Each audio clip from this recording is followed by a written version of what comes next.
2500 square ஃபீட்டில் கட்டப்பட்ட இந்த பிரம்மாண்டமான 3 BHK வீட்டோட ப்ரைஸ் கேட்டாலே ஷாக் ஆயிருவீங்க. ஏன்னா பல இந்த மாதிரி வீடுகளில் பார்க்கும்போது 1.25 கோடி 1.5 கோடிங்கிற ப்ரைஸ் செக்மெண்ட் தான் நிறைய வீடு நம்ம பார்த்துருப்போம். ஆனால் அதெல்லாம் விட இந்த வீடு எல்லாரும் அஃபோர்ட் பண்ணி வாங்குற மாதிரியான ஒரு ப்ரைஸ் செக்மெண்ட்டில் தான் இந்த வீடு அமைஞ்சிருக்கு. 3.5 சென்ட் இடத்துல வடக்கு பார்த்த மாதிரியான சைட்டில் 2500 ஸ்கொயர் ஃபீட்டில் இந்த பிரம்மாண்டமான 3 BHK வீடு கட்டியிருக்காங்க. ஃப்ரண்ட் டெலிவிஷன் ரொம்பவே கிராண்டாக வந்துருக்கு. அது போக ஃப்ரண்ட்டில் கார்டனிங்கான ஸ்பேஸ் எல்லாம் கொடுத்துருக்காங்க. இந்த வீட்டோட மற்ற எல்லா டீட்டெயில்ஸும் உள்ளே போய் பார்த்துக்கலாம் வாங்க. வீட்டோட மெயின் கேட் ஓப்பன் பண்ணி உள்ளே வந்தீங்கன்னா 2 பெரிய கார் நிறுத்திக்கிற மாதிரி 16க்கு 28ங்கிறத வீட்டோட போர்டிகோ ஸ்பேஸ் பிளான் பண்ணியிருக்காங்க. இங்கே நார்த் ஈஸ்ட்டுக்கான ஜலமொழியில் வீட்டுக்கான போர்வெல் வாட்டர் சம்பெல்லாம் கொடுத்துருக்காங்க. அதுக்கு போக கடைசியில் இந்த வீட்டுக்கான அவுட்டர் பாத்ரூம் இருக்குது. இதோட அளவு 6க்கு 6ங்கிறலாம் அமைஞ்சிருக்குங்க. வீட்டோட மெயின் டோர் ரொம்பவே கிராண்டாக அமைஞ்சிருக்கு. சைடில் ஃபுல்லாமே பார்த்தீங்கன்னா உட்டன் பேனலிங் ஒர்க்கில் பண்ணி தேக்கு மரத்தில் இந்த வீட்டோட மெயின் டோரை ரெடி பண்ணியிருக்காங்க. உள்ளே வந்தீங்கன்னா 11க்கு 21ங்கிறதுல நல்ல மிகப்பெரிய லிவிங் ஹால் அமைஞ்சிருக்கு. வெளிச்சத்துக்காக பெரிய பெரிய ஃப்ரெஞ்ச் விண்டோஸ், பேக் சைட்லேயும் ஒரு பெரிய உட்டன் விண்டோஸ் கொடுத்துருக்காங்க. சீலிங்கில் டிசைனர் லைட்ஸ் அமைஞ்சிருக்கு.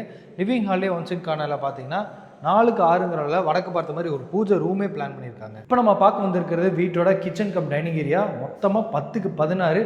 ஃபஸ்ட்டு வந்து டைனிங் ஏரியா இருக்குது. அதுக்கப்புறம் கிச்சன் வந்து அக்னி மூலையில் பிளான் பண்ணியிருக்காங்க.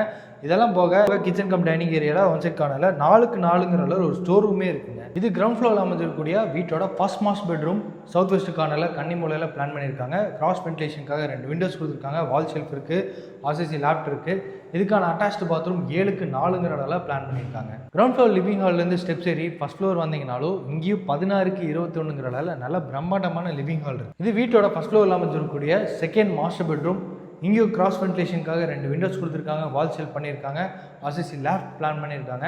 இதுக்கான அட்டாச்டு பாத்ரூம் 6க்கு 6ங்கிறதால அமைஞ்சிருக்குங்க. இது வீட்டோட தேர்ட் மாஸ்டர் பெட்ரூம். 10க்கு 16. ஆர்சிசி லேப்ட் இருக்குது. வெளிச்சத்துக்காக ஒரு உட்டன் விண்டோ கொடுத்துருக்காங்க. வால் ஷெல்ஃப் கொடுத்துருக்காங்க. இதுக்கான அட்டாச்டு பாத்ரூம் 6க்கு 6ங்கிறதால அமைஞ்சிருக்கு. ஃபர்ஸ்ட் ஃப்ளோர் லிவிங் ஹால்லேருந்து வெளியே வந்ததும் இங்கே வந்து செமி கவர்ட் பால்கனி ஏரியாவை நல்லா கிராண்டாக ரெடி பண்ணியிருக்காங்க. இதோட அளவு 11க்கு 25.